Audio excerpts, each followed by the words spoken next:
నమస్తే, నేను Yashoda. Welcome to Pallavi TV. భారతదేశం అంటేనే భిన్నత్వంలో ఏకత్వం, మత సామరస్యానికి ప్రతీకగా నిలిచే ఎన్నో ఘటనలు మన దేశంలో జరుగుతూ ఉంటాయి.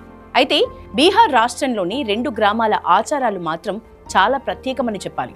అక్కడి వేలాది మంది ముస్లిం కుటుంబాలు ఇస్లాం మతాన్ని అనుసరిస్తున్న ఇంటి శుభకార్యాలు మాత్రం హిందూ పద్ధతుల్లో జరుగుతాయి. వివాహాల్లో రాముడి పాటలు వినిపిస్తాయి. వధువు నుదుట సింధూరం మెరుస్తుంది. పెళ్లి పందిరిలో నాగలితో భూమిని దున్నే ఆచారము కనిపిస్తుంది. ఇవన్నీ వినటానికి ఆశ్చర్యంగా ఉన్నా ఆ గ్రామాల్లో వందల ఏళ్లుగా ఇదే సంప్రదాయం కొనసాగుతోంది. దీని వెనుక ఉన్న అసలు కారణాలేంటో ఇప్పుడు తెలుసుకుందాం. బీహార్లోని ఔరంగాబాద్ జిల్లాలో ఉన్న పీరు, బంతారా గ్రామాల్లోని సుమారు 1000 ముస్లిం కుటుంబాల్లో పెళ్లి వేడుకలు జరిగాయంటే చాలు దశరథ మహారాజు, శ్రీరాముడి కీర్తనలు వినిపిస్తాయి. పెళ్లి కుమార్తెకు పసుపు రాసే హల్దీ వేడుకలో మహిళలు గుమికూడి ఈ జానపద గీతాల్ని ఆలపిస్తారు. కేవలం పాటలే కాదు, హిందూ వివాహాల్లో లాగే పెళ్లి పందిరి వేయటం, పందిరి కింద నాగలిని నడపటం వంటి ఆచారాల్ని ఈ ముస్లిం కుటుంబాలు నేటికి గౌరవిస్తాయి. వధువు కళ్లల్లో కాటుక, నుదుట సింధూరం వంటి అలంకరణలు తప్పనిసరిగా ఉంటాయి. ఈ ఆచారాల వెనుక 700 ఏళ్ల చరిత్ర ఉంది. 14వ శతాబ్దంలో ఫిరోజ్ షా తుగ్లక్ పాలనలో పీరు ప్రాంతానికి చెందిన భూమిహార్ జమీందార్ మథురా చౌదరి ఇస్లాం మతాన్ని స్వీకరించారు. మతం మారిన తర్వాత ఆయన పేరు గులాం ముస్తాఫా ఖాన్ గా మారింది. ఆయనతో పాటు ఆయన సోదరులు కూడా ఇస్లాంలోకి మారారు.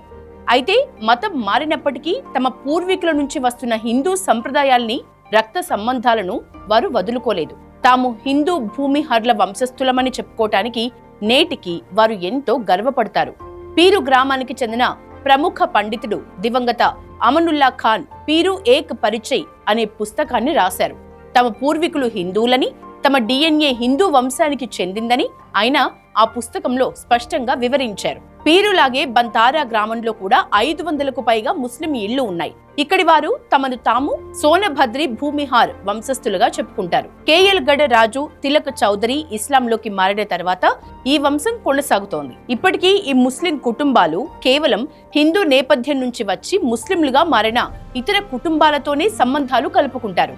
గతేడాది డిసెంబర్ 28న జరిగిన ఒక పెళ్లిలో కూడా రాముడి పాటలు, మడ్వ ఆచారాలు నిర్వహించినట్లు స్థానికులు గర్వంగా చెప్తున్నారు. పీరు, బంతారా ఈ 2 గ్రామాల్లో హిందూ, ముస్లిం అనే వివక్ష ఎక్కడా కనిపించదు. ముస్లింలు తమ హిందూ వారసత్వాన్ని గుండెలకు హత్తుకుని సాగటమే ఇందుకు గొప్ప ఉదాహరణ. ముస్లిం ఇళ్లలో జరిగే వివాహాల్లో హిందూ ఆచారాలు నిర్వహించటం ద్వారా వారు తమ మూలాల్ని గౌరవిస్తున్నారు. భవిష్యత్తు తరాలకు కూడా ఈ సంప్రదాయాన్ని అందించేందుకు వారు సిద్ధంగా ఉన్నారు. పీరు, బంతారా గ్రామాలు భారతీయ సంస్కృతిలోని వైవిధ్యానికి సజీవ సాక్ష్యాలుగా నిలుస్తున్నాయి.